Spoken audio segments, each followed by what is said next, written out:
शुरुआत होती है अनुपमा के उस फैसले से जहां वह खुद से जूझती है कि राघव का सामान खंगालना चाहिए या नहीं। वह जानती है कि दूसरों का सामान चेक करना गलत माना जाता है, मगर हालातों को देखते हुए वह भगवान से क्षमा मांगकर ऐसा करने का निश्चय करती है। इधर दूसरी तरफ प्रार्थना अंश के साथ वीडियो कॉल पर व्यस्त है। बातचीत के दौरान प्रार्थना अंश को समझाती है कि उसे अनुपमा का सहारा बनना चाहिए, साथ ही ईशानी का भी समर्थन करना चाहिए। अंश उसके शब्दों से प्रभावित होता है और आभार प्रकट करता है, जिस पर प्रार्थना उसे मुस्कुराकर याद दिलाती है कि सच्ची दोस्ती में शुक्रिया नहीं कहा जाता। तभी अचानक माहौल बदलता है जब गौतम का बच्चा वहां पहुंच जाता है और दोनों पर आरोपों की बौछार कर देता है। वह उनके चरित्र पर सवाल उठाते हुए अफेयर के आरोप लगाने लगता है। प्रार्थना उसे रोकने की कोशिश करती है, लेकिन गौतम अपनी आदत के मुताबिक उसे धमकाते हुए धक्का दे देता है। नतीजतन अंश और गौतम के बीच तीखी बहस छिड़ जाती है, जहां गौतम अंश को साफ धमकी देता है कि अगर वह प्रार्थना से बातचीत नहीं बंद करेगा तो वह प्रार्थना पर हाथ उठाने से भी नहीं हिचकिचाएगा। अंश के चेहरे पर डर साफ दिखाई देता है, क्योंकि वह जानता है कि गौतम अपनी बातों पर अमल कर सकता है। इसी दौरान गौतम प्रार्थना को अलग ले जाकर धमकाता है कि अगर उसने उनके अफेयर की बात मीडिया तक पहुंचाई तो कोठारी परिवार की प्रतिष्ठा धूल में मिल जाएगी और कंपनी के शेयर धड़ाम हो जाएंगे।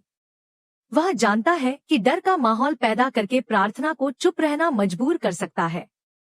उधर अनुपमा राघव के सामान की तलाशी के दौरान एक चौंकाने वाली चीज पाती है, पंखुड़ी की एक तस्वीर, जिसे वह अपने फोन की तस्वीर से मिलाती है। यह दृश्य उसे हिलाकर रख देता है, क्योंकि अब उसे यकीन हो जाता है कि पंखुड़ी जिंदा है। उसे समझ आ जाता है कि राघव सच बोल रहा था और पराग तथा वसुंधरा ने मिलकर उसे झूठे मामले में फंसा दिया था। तभी वहां अंश आता है और अनुपमा के चेहरे पर परेशानी के भाव देखकर पूछता है कि वह इतनी चिंतित क्यों है। अनुपमा सब कुछ अंश को बता देती है।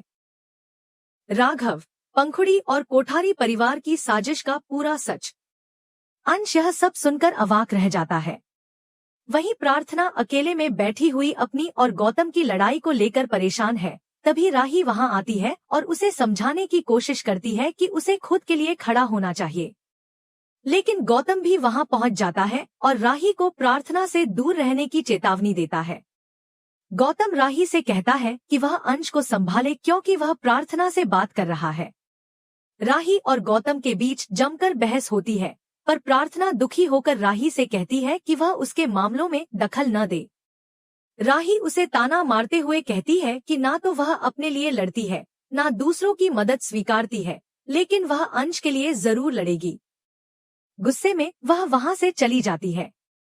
दूसरी ओर अनुपमा और अंश पंखुड़ी और राघव के केस के बारे में गहन चर्चा करते हैं। अंश को कोठारी परिवार की सच्चाई जानकर गहरा धक्का लगता है। अनुपमा तय कर लेती है कि वह पराग और वसुंधरा को उनका असली चेहरा दिखाएगी। अंश उसे आगाह करता है कि अगर उसने ज्यादा दखल दिया तो राही को नुकसान उठाना पड़ सकता है, और अगर वह राघव का करेगी तो वह राही से दूर हो सकती है। अनुपमा यह सुनकर चिंता में डूब जाती है। अगले दिन सुबह का समय है। ईशानी अपने कमरे में सजावट देखती है, जो उसे नई शुरुआत का एहसास कराती है। शाह परिवार उसका उत्साहवर्धन करने के लिए डांस करता है और माहौल खुशनुमा बनाता है। अनुपमा ईशानी के लिए केक लाती है और सभी मिलकर केक काटते हैं। अनुपमा ईशानी को प्रोत्साहित करती है कि वह एक नई जिंदगी की ओर कदम बढ़ाए। लीला उसे ड्रग्स छोड़ने की सलाह देती है। ईशानी स्वीकार करती है कि नशा छोड़ना आसान नहीं है, लेकिन वह अपनी पूरी कोशिश करेगी। अनुपमा उसे मजबूत बनने के लिए प्रेरित करती है। ईशानी अपने परिवार की तारीफ करते हुए कहती है कि वह खुद को भाग्यशाली मानती है, जिसने इतना सहारा देने वाला परिवार पाया है। वह यह भी तय करती है कि वह दूसरों की मदद करेगी, क्योंकि जिंदगी का असली मकसद दूसरों के काम आना ही है। अनुपमा यह सब सुनकर गहरे विचारों में डूब जाती है। ईशानी सभी के साथ नई शुरुआत की सेल्फी लेने का सुझाव देती है और पूरा परिवार खुशी खुशी तस्वीर खिंचवाता है। इसी बीच अंश फिर से अनुपमा से पूछता है कि क्या वह अब भी राघव की मदद करने का सोच रही है। दूसरी तरफ राघव पंखुड़ी की तस्वीर देखकर क्रोधित हो उठता है। अनुपमा उसे बताती है कि पंखुड़ी जिंदा है। इस पर राघव गुस्से से फट पड़ता है और कहता है कि पंखुड़ी ने पराग और वसुंधरा के साथ मिलकर उसके खिलाफ सुसाइड का नाटक रचा और उसे फंसाया। अब सच सामने आने लगा है और अनुपमा तय कर चुकी है कि वह इस लड़ाई को अंजाम तक पहुंचाएगी। अनुपमा अब तय कर चुकी थी कि उसे राघव का सामान चेक करना चाहिए, भले ही उसे पता था कि दूसरों की चीजें चेक करना गलत है। वह भगवान से माफी मांगती है और आगे बढ़ती है। दूसरी ओर प्रार्थना अंश से वीडियो कॉल पर बात कर रही थी। प्रार्थना ने अंश को समझाया कि उसे अनुपमा के लिए मजबूत बनना चाहिए और ईशानी को भी सपोर्ट करना चाहिए। अंश ने प्रार्थना का शुक्रिया अदा किया, जिस पर प्रार्थना ने हंसते हुए कहा कि दोस्ती में धन्यवाद नहीं कहते। इसी दौरान गौतम का बच्चा वहां आ गया और दोनों पर अफेयर का आरोप लगाने लगा। प्रार्थना ने उसे रोकने की कोशिश की, लेकिन गौतम ने उसे धक्का दे दिया, जिससे अंश और गौतम के बीच बहस शुरू हो गई। गौतम ने धमकी दी कि अगर अंश प्रार्थना से बात करेगा तो वह उसे नुकसान पहुंचाएगा। अंश डर गया और सोचने लगा कि गौतम फिर से प्रार्थना पर हाथ उठा सकता है। गौतम ने प्रार्थना को धमकाया कि अगर उसने मीडिया में उनके अफेयर की खबर फैलाई तो कोठारी परिवार की इज्जत मिट्टी में मिल जाएगी। इस डर से प्रार्थना चुप हो गई। इधर अनुपमा ने राघव के सामान में पंखुड़ी की फोटो देखी और उसे फोन में मिली फोटो से मिलाया। वह चौंक गई कि पंखुड़ी जिंदा है। उसे समझ में आ गया कि राघव ने जो कुछ भी कहा था वह सच था। वह जान गई कि पराग और वसुंधरा ने उसे झूठे केस में फंसाया था। तभी अंश वहां आया और अनुपमा की परेशानी देख पूछ बैठा कि क्या हुआ। अनुपमा ने उसे सब कुछ बता दिया। अंश दंग रह गया। उधर प्रार्थना गौतम से हुई लड़ाई के कारण परेशान थी। राही ने उसे समझाया कि उसे अपने लिए स्टैंड लेना चाहिए। गौतम वहां आया और राही को धमकाने लगा कि वह अंश को कंट्रोल करे। राही और गौतम के बीच बहस हो गई। राही ने प्रार्थना से कहा कि वह खुद के लिए भी नहीं लड़ती और दूसरों की मदद भी नहीं स्वीकारती, लेकिन वह अंश के लिए जरूर लड़ेगी। इधर अनुपमा और अंश ने पंखुड़ी और राघव के बारे में बात की। अंश कोठारी परिवार की सच्चाई जानकर हैरान रह गया। अनुपमा ने तय किया कि वह पराग और वसुंधरा को उनके झूठ का सामना कराएगी। अंश ने चेतावनी दी कि अगर अनुपमा ने ज्यादा दखल दिया तो राही को नुकसान हो सकता है और अगर उसने राघव की मदद की तो राही से दूर हो जाएगी। अनुपमा चिंता में पड़ गई। अगली सुबह ईशानी जागी और अपने कमरे में डेकोरेशन देखी। शाह परिवार ने डांस कर उसका हौसला बढ़ाया। अनुपमा केक लेकर आई और ईशानी ने केक काटा। लीला ने ईशानी को ड्रग्स छोड़ने के लिए प्रेरित किया। ईशानी ने कहा कि यह आसान नहीं होगा, लेकिन वह पूरी कोशिश करेगी।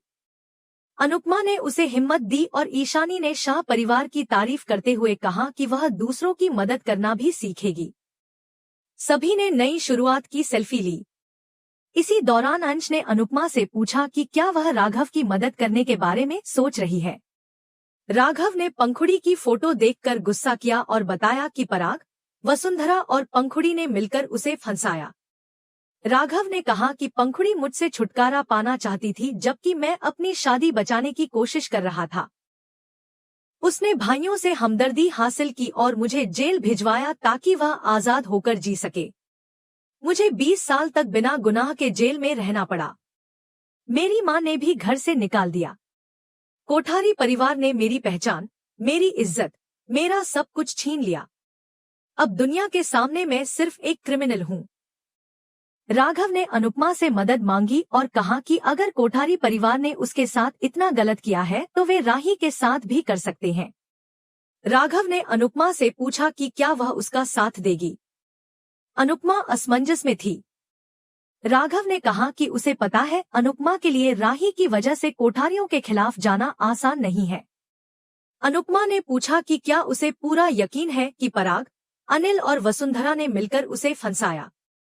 राघव ने जवाब दिया कि अगर ऐसा नहीं होता तो पराग ने प्रेम और राही को पंखुड़ी के बारे में कभी कुछ क्यों नहीं बताया।